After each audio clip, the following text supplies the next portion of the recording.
മുതലപ്പുഴയിൽ ഇന്നു മുതൽ സമരം ശക്തമാക്കാൻ സംയുക്ത സമരസമിതിയുടെയും മത്സ്യത്തൊഴിലാളികളുടെയും തീരുമാനം വന്നിരിക്കുന്നു. കഴിഞ്ഞ ദിവസം ഹാർബർ എക്സിക്യൂട്ടീവ് എഞ്ചിനീയറുടെ നേതൃത്വത്തിൽ നടന്ന ചർച്ചയിലെ തീരുമാനങ്ങൾ മത്സ്യത്തൊഴിലാളികൾ അംഗീകരിച്ചിട്ടില്ല. ഇന്നലെ രാത്രിയും യഥാർത്ഥത്തിൽ ഈ മുതലപ്പുഴയിൽ പ്രതിഷേധമായിരുന്നു. ഹാർബർ എഞ്ചിനീയറുടെ ഓഫീസിന് മുന്നിൽ നടന്ന സംഘർഷത്തിൻ്റെ കൂടെ പശ്ചാത്തലത്തിൽ സമരം ശക്തമാക്കാനാണ് മത്സ്യത്തൊഴിലാളികളുടെ ഒക്കെ തീരുമാനം. മുതലപ്പുഴയിൽ അശ്വിൻ പാലാഴി എത്തിയിട്ടുണ്ട്. Ashwin, good morning. ഈ മുതലപ്പുഴ ശാന്തമായിട്ടില്ല എന്നല്ലേ നമ്മൾ മനസ്സിലാക്കുന്നത്? Very good morning. ഇന്നലെ വലിയ സംഘർഷങ്ങളൊക്കെ നമ്മൾ കണ്ടതാണ്. എന്തായാലും അതിന് മുമ്പ് നടത്തിയ ചർച്ചയിൽ ഏകദേശ ധാരണയായിട്ടുണ്ടെങ്കിലും സമരം പൂർണ്ണമായി അവസാനിപ്പിക്കാനോ പ്രതിഷേധങ്ങളിൽ നിന്ന് പിൻവാങ്ങാനോ മുതലപ്പുഴയിലെ ജനങ്ങൾ തയ്യാറായിട്ടില്ല. അവരുടെ ജീവിത പ്രശ്നമാണ്. നമ്മളിപ്പോൾ നിൽക്കുന്നത് ഈ പ്രശ്നബാധിതമായ പ്രദേശത്താണ്, മുതലപ്പുഴയിൽ.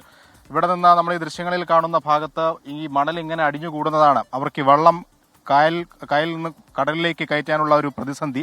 അതുകൊണ്ട് തന്നെ കഴിഞ്ഞ കുറേ മാസങ്ങളായി ഇതിങ്ങനെ ഇവർക്ക് ഉപജീവന മാർഗമായ മത്സ്യത്തൊഴിലിലേക്ക് കടക്കാൻ പറ്റാത്ത അവസ്ഥ ഇതിങ്ങനെ മണൽ അടിഞ്ഞു കിടക്കുന്നതുകൊണ്ടുണ്ട്. അപ്പോൾ നമുക്ക് ദൃശ്യങ്ങളിൽ ഇപ്പോൾ കാണാവുന്ന ഒരു ഡ്രഡ്ജറുണ്ട്. അത് കണ്ണൂരിൽ നിന്ന് കൊണ്ടുവന്നതാണ്, ചന്ദ്രഗിരി എന്ന് പേരുള്ളത്. അത് പൂർണ്ണമായും പ്രവർത്തിപ്പിക്കാൻ ഇതുവരെ കഴിഞ്ഞിട്ടുമില്ല. അതാണ് ഇന്നലെ വലിയ പ്രതിഷേധത്തിലേക്ക് വീണ്ടും പോകാൻ സാഹചര്യം ഒരുക്കിയത്. ഇത് കൃത്യമായി പ്രവർത്തിപ്പിക്കുകയാണെങ്കിൽ ഒരു 3 ആഴ്ച കൊണ്ടൊക്കെ ഈ പൂർണ്ണമായി മണൽ മാറ്റി ഇവർക്ക് സുഗമമായി കടലിലേക്ക് മത്സ്യത്തൊഴിലിനായി പോകാൻ കഴിയുന്ന ഒരു അവസ്ഥ ഉണ്ടാകും. പക്ഷേ അത് പ്രവർത്തിക്കുന്നില്ല എന്നുള്ളതാണ് നിലവിലെ ഏറ്റവും വലിയ പ്രശ്നം. ഇന്നലെ ഇവർ ഈ ചർച്ചയിൽ പ്രധാനമായി ഉന്നയിച്ച മൂന്ന് ആവശ്യങ്ങളുണ്ട്. അതിൽ ഏറ്റവും പ്രധാനം, നിലവിൽ മുതലപ്പുഴയിലുള്ള 2 ഡ്രഡ്ജറുകളുണ്ട്, അത് രണ്ടും പൂർണ്ണമായും പ്രവർത്തിപ്പിക്കണം എന്നുള്ളതായിരുന്നു പ്രധാനപ്പെട്ട ആവശ്യം. ഒപ്പം ഈ കണ്ണൂരിൽ നിന്ന് എത്തിച്ച ചന്ദ്രഗിരി ഡ്രഡ്ജർ അത് 20 മണിക്കൂർ അതിന്റെ പ്രവർത്തന സമയം നീട്ടണം എന്നുള്ള പ്രധാനപ്പെട്ട ഒരു ആവശ്യം കൂടി അവർ ഉന്നയിച്ചിരുന്നു. ഒപ്പം അഴിമുഖത്ത് വീണ് കിടക്കുന്ന ടെട്രാപോഡുകളുണ്ട്, അത് പൂർണ്ണമായും നീക്കിയാൽ മാത്രമേ ഈ പ്രവർത്തനങ്ങളെല്ലാം സുഗമമായി നടക്കൂ എന്നുള്ളതാണ് അവരുടെ ആവശ്യം. എന്തായാലും ഇതൊക്കെ തത്വത്തിൽ ധാരണയായിട്ടുണ്ട്, പക്ഷേ അതിനൊരു അന്തിമ രൂപം എത്തിയിട്ടില്ല എന്നുള്ളതാണ് നിലവിലെ ഏറ്റവും വലിയ പ്രതിസന്ധി. ഒപ്പം ഇന്നലെ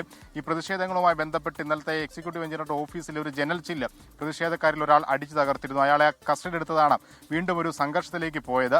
അയാളെ വിട്ടുകിട്ടണം എന്നുള്ളതായിരുന്നു സമരക്കാരുടെ ആവശ്യം. ഒപ്പം ഇന്നലെ ഈ എക്സിക്യൂട്ടീവ് എഞ്ചിനീയറുടെ ഓഫീസിലുണ്ടായിരുന്ന ആളുകളെ പുറത്തിറക്കാൻ അനുവദിക്കില്ല എന്നൊരു നിലപാട് കൂടി എടുത്തു. പക്ഷേ പോലീസ് സംരക്ഷണയിൽ ഇവർ പുറത്തേക്ക് പോയത് വീണ്ടും ഒരു സംഘർഷത്തിന് വഴിവെച്ചു. എന്തായാലും ഇന്നലെ നടന്ന ചർച്ചയിൽ ഒരു ഏകദേശ ധാരണയായിട്ടുണ്ട്. അതുകൊണ്ട് തന്നെ ഇന്ന് വലിയ പ്രശ്നബാധിതമായ ഒരു സാഹചര്യമില്ല എന്നുള്ളതാണ് നമ്മൾ സമരക്കാരുമൊക്കെ സംസാരിക്കുമ്പോൾ നമുക്ക് മനസ്സിലാകുന്നത്. എന്തായാലും ചൊവ്വാഴ്ച മുതലാണ് ഇതിന്റെ മറ്റ് നടപടികളിലേക്ക് കടക്കുക. അന്ന് ഇവരാവശ്യപ്പെട്ട ഈ 4 കാര്യങ്ങളും നടപ്പായില്ല എങ്കിൽ വീണ്ടും വലിയ സമരത്തിലേക്ക്, വലിയ പ്രതിഷേധത്തിലേക്ക് മുതലപ്പുഴ നീങ്ങും എന്നുള്ളതാണ് പ്രധാനപ്പെട്ട കാര്യം.